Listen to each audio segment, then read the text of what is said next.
লাথি মেরে ফেলে প্রসাদ খেয়ে সে অমৃত মতো টেস্ট পাচ্ছে, তাই সে হরিনাম তার মুখ দিয়ে বেরোচ্ছে হরিনাম।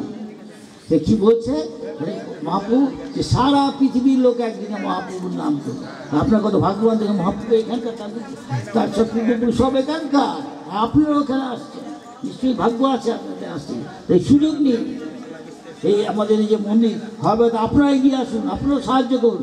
বলছে যে মন্দির বানাতে সাহায্য করে সে বৈকুণ্ঠ গতি, সব এইখানে গতি।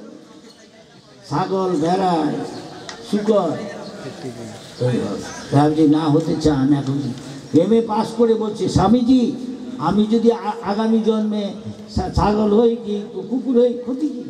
দেখুন ছাগল, গাধা, বাঁদর, পাখি, এই কবুতর এসব অত্যন্ত কামুন।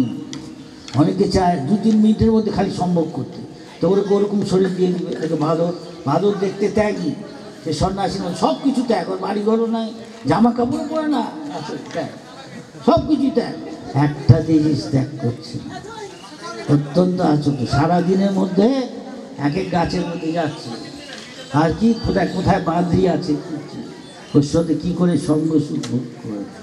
ভগবান জানে তুই আগের জন্মে এই ছুঁয়েছিলি, মনটা ছিল বাঁদরের মতো, তাই ঠিক আছে এইসব ভোগ করতে চাইবে, এবার বাঁদরের শরীর নিয়ে মায়া অধ্যক্ষ না। ভগবান বলছে পরমাত্মা আমি দেখছি তুই মনে মনে কী ভাবছি, হরে কৃষ্ণ করছিস,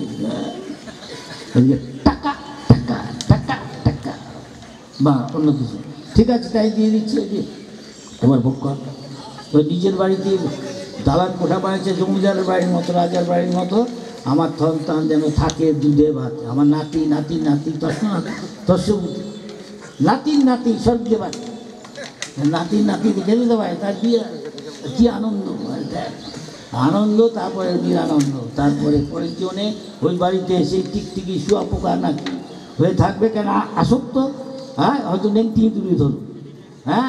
আর ওর নাতি যে পূর্বজন্ম অনেক পূর্ণ করেছে, ও তাকে চেনে না, এও তাকে চেনে না, সে নাতি হয়ে এসছে, সে নিশ্চয়ই রূপোর ঝিনুক দিয়ে দুধ খাচ্ছে, ওর মায় খাওয়ায়, দুধ ভাত খা, বাংলাদেশে কথা।